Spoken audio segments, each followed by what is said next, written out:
Hello! Today we're going to talk about reading comprehension and I'm going to share some teaching tips.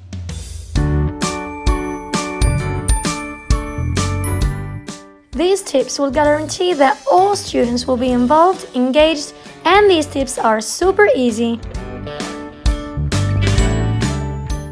All you need to do is walk the students through the process. So, you're probably wondering, what should students do first? Should they read the text and then perform the reading comprehension questions? Or should they read the questions first and then go back to the text? Actually, both strategies are very effective. It's very important to keep this in mind. Reading the text first requires more time, but reading the questions first and then skimming and scanning the text for answers requires less time.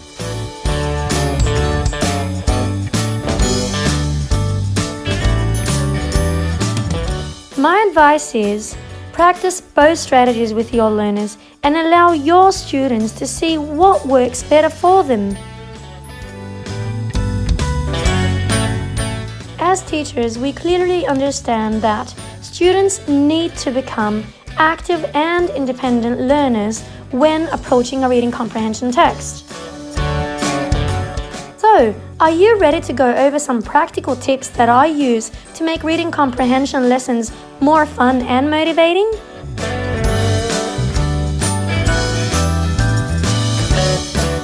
As English language teachers, we need to make sure that our students acquire two very important skills, which are skimming and scanning. When teaching reading comprehension to beginner levels, you need to start with these types of questions: completion and yes/no questions, or circling the correct answer.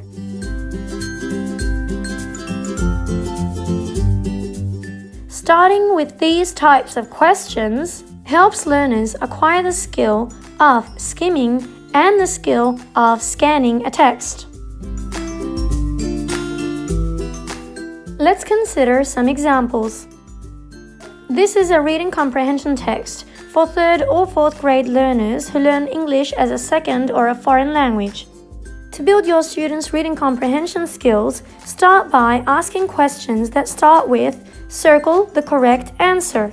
By doing this, students use highlighters and locate the words in the question that appear in the text. They do not need to write anything, but they just need to make sure that the word that appears in the question appears in the text. And by doing this, they are acquiring and practicing the skill of scanning.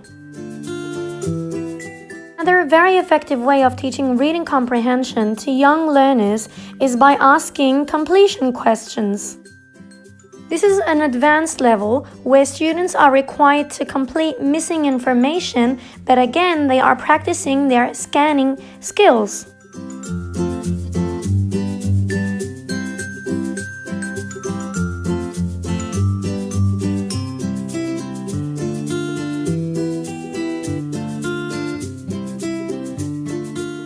Another very effective way to teach reading comprehension to young learners is to ask questions like yes and no.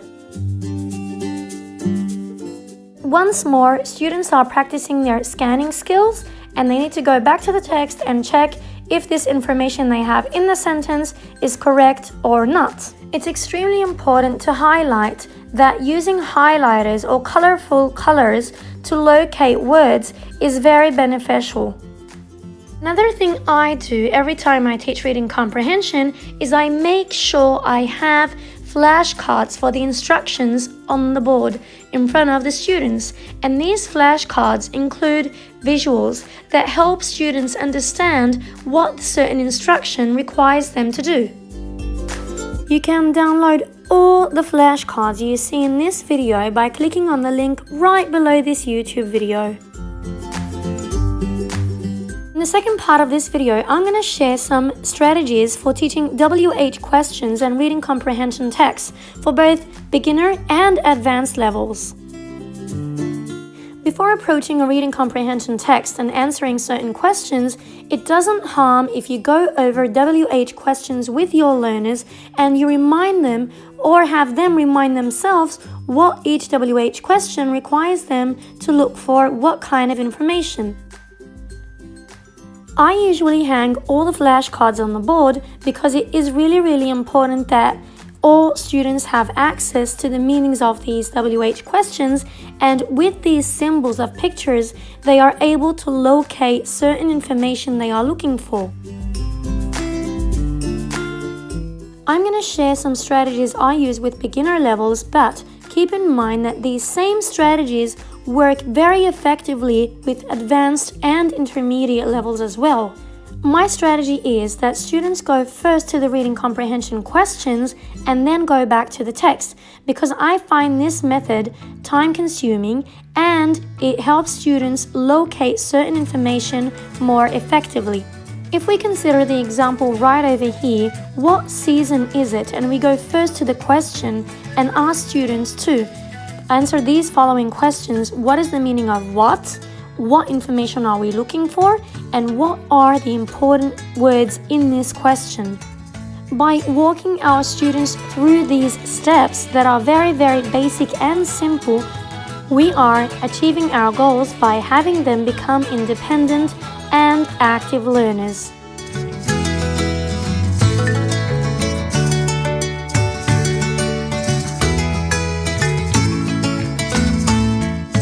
Another strategy I use that is similar to using a highlighter is by having key symbols and asking students to come to the board and put the key symbols right below the keywords in a question. And they use these key symbols to locate the keywords in the text they have.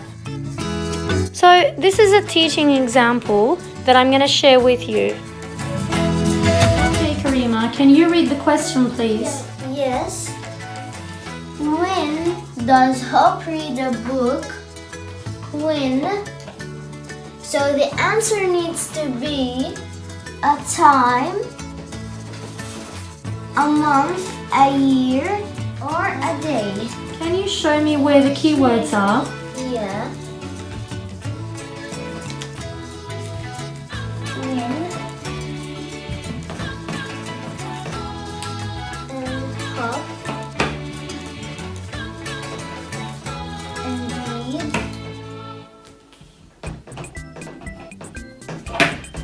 and look.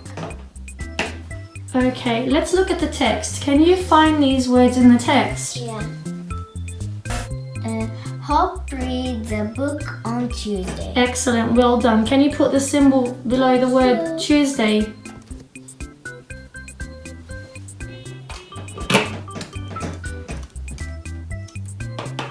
Excellent, well done.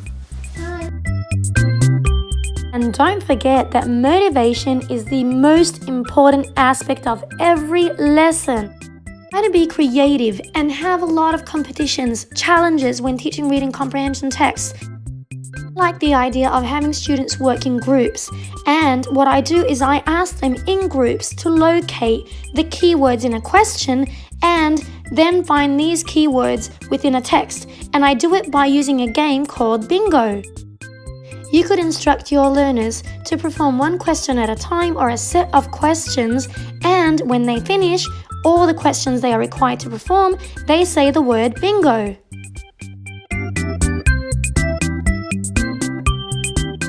Make it even more fun by asking them to show you a sign, or by having them ring on a bell, or any other way you find that might motivate them to be more engaged.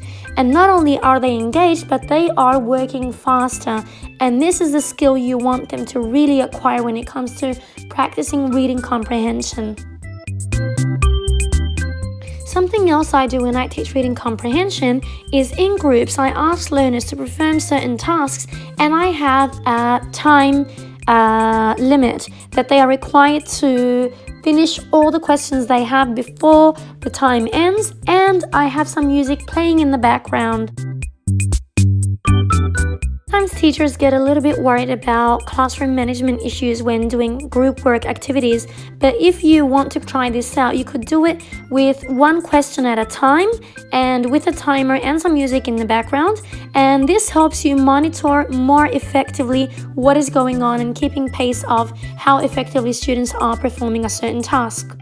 And another very motivating tip that you could do when teaching reading comprehension is have competitions in the classroom. So, for example, you would divide the class into rows or groups or however you find it very effective to do in your classroom, and have them come to the board and perform as many questions as possible. And by doing this, they are not only practicing their reading comprehension skills, but they are also improving their social interaction skills and working cooperatively to perform a certain task. As teachers, I'm sure that you all agree that monitoring is a very, very important practice that teachers need to do while teaching.